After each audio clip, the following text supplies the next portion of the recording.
This is 5 on your side at 5. Focused on you. We start with a developing story out of North St. Louis County. Police say 5 people are dead after a house fire, including a mother and her 4 children. Thanks for joining us. I'm Mike Bush. And I'm Kelly Jackson. Family members tell us the youngest child who died was just 3 years old. A neighbor called 911 to report the fire around 4:30 this morning on North Clay Avenue in Ferguson. We have team coverage tonight. The I-Team's Christine Byers is learning more about the victims. But first we start with Diamond Palmer. She is live from the scene with what we've learned so far. Well, Kelly and Mike, just hours ago, family confirmed to us that a mother and her 4 children were inside of the home behind me during that fire. And this evening, we also know that 3 dogs were also in that home as well. Now, a neighbor initially called the authorities when he saw flames at the home on North Clay Avenue. Fire officials and police both responded. And St. Louis County Police tell us at 4:30 this morning, Ferguson police officers responded to a house fire in the 500 block of North Clay Avenue. Police initially found 4 people dead inside of the home, and a short time after that, they found a 5th person who had died. 3 dogs were also found dead inside of that home. Now, neighbors I spoke to today say the mother had lived in the neighborhood for the last 4 years. The city of Ferguson's police department requested the St. Louis County Bureau of Crimes Against Persons to lead this investigation. Then I saw the medical examiner cars coming, and I was like, oh my God. But at the same time, I was hoping that nobody was there. Nobody was there. But when I saw the medical examiner's truck, I said, oh my God, somebody's in the house. We've got our bomb and arson unit out here, our regional unit out here investigating. We've got our Crimes Against Persons Bureau investigating. This evening, Ferguson police have confirmed to us that 14 rabbits, 3 chickens, and 2 cats were taken off of the property alive. And again, authorities are still searching for answers as to what caused this fire. Anyone with information is urged to call Crime Stoppers at 866-371-TIPS. Reporting live here in Ferguson, Diamond Palmer, 5 on your side. All right, let's continue our team coverage now with the I-Team's Christine Byers. She has been working to learn more about the people who lived in the home. Christine is live in Ferguson. What have you uncovered, Christine? Well, Kelly and Mike, the woman who lived here was a mother, a teacher, and a professor at a local community college, and an author. 5 on your side is not naming the woman because police are still working to make a positive identification. They tell us that will happen sometime tomorrow, but a neighbor confirmed her identity to us. She worked as a teacher and professor for several educational institutions across the bi-state, and several years ago, a national organization named her as the Missouri State Teacher of the Year. She also wrote a book on Montessori education. Now, the woman was also friends with former county executive Charlie Dooley's daughter, and he told me this morning his daughter was too distraught to talk about this case. Now, police sources also tell me this fire is under investigation as suspicious. Live in Ferguson for the I-Team, Christine Byers, 5 on your side. All right, we'll continue giving you the latest updates on this story on air and online at KSDK.com, and you can also get breaking news updates on the 5 on your side app.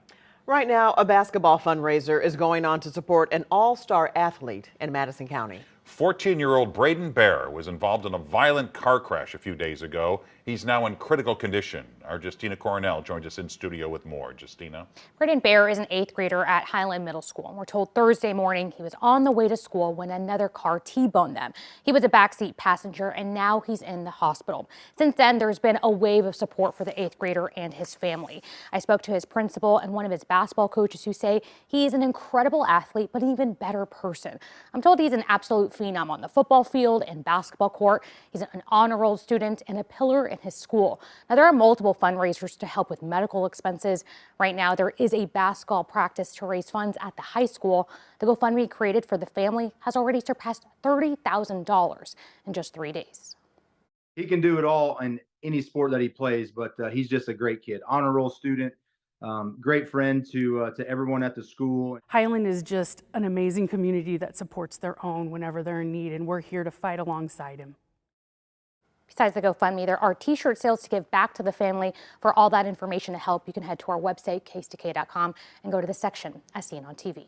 St. Louis's mayor says she will veto a new bill giving pension control back to city firefighters. Since 2013, more experienced and retired employees have been covered under a plan controlled by the union and firefighters. A separate plan controlled by the city covers newer employees. Under a bill passed by the Board of Aldermen, both plans would be controlled by the Firefighters Board. The mayor says she's vetoing it, claiming it will cut into the city budget. Supporters of the bill say it would help save on administrative costs. The mass shooting at last week's Chiefs Super Bowl parade is sparking some intense debate in Jefferson City. The Missouri House and Senate returned to work today, where dozens of lawmakers demanded tougher gun laws. Our political editor, Mark Maxwell, has the latest on the push to bring this question to voters in November. Yeah, two campaigns to ask voters to allow or activate gun regulations at the local level have been lackluster at best so far. Today, new pressure from Missouri House Democrats to revive or energize those ballot drives. Democrats called for stricter gun controls and slammed recent Republican efforts to weaken local or federal gun laws. This coming days after House Republican Speaker Dean Plocher said Republicans have already tackled crime. Last year, Plocher and House Republicans voted down age limits to ban kids from carrying guns in Missouri. And in the years after, Missouri Republicans banned police from enforcing federal gun laws like the ban on machine guns. The Department of Justice says it's seen the number of machine gun cases climb. Plocher suggested a local ordinance to fine kids who open carry might have stopped that shooting in Kansas City, but he also said any new state laws wouldn't work. I believe Kansas City already has some ordinance on the line in the books that should have prevented what happened. Laws alone don't solve the problem. And to the Speaker's comment, laws don't fix things, then what the hell are we doing as lawmakers? Why are we here at all? We'll have more on that back and forth tonight at 6. We expect to also see a flurry of new bills filed in Jefferson City today or tomorrow to highlight avenues toward local control on the gun issue. But if the campaigns behind these gun regulations want to see that question on the statewide ballot this year, they have quite a long road to go to gather enough signatures to get there. Now to an update on the Chesterfield Mall closing. Leases for all tenants end on August 31st of this year, and then demolition is expected in the fall. There's a $2 billion plan for the area called the Downtown Chesterfield Project. The owner wants to make a city center in the suburb. It would include apartments, shops, a park, high-rise office, and hotel. The project has already been approved by the City Council. Aldi is opening a new store in Maryland Heights. It's off Dorset Road near McKelvey Road. The new spot opens next Thursday on the 29th. The first 100 customers will get a gift bag and gift card. During the grand opening weekend, shoppers can also enter for a chance to win a $500 gift card. A warning from Israel tonight, the threat it's making to Hamas if hostages are not released soon. As many Russians mourn Alexei Navalny, his widow makes some strong accusations against President Vladimir Putin. Plus, our Verify team looks into the so-called Alaska pox virus. And weather-wise, boy, the snow is melting quickly. Couple patches still out there, made it into the 50s. It's going to be a mild to warm week. We'll talk about a chance of a spritz as we get into the late night hours, and also some thunder possible Thursday.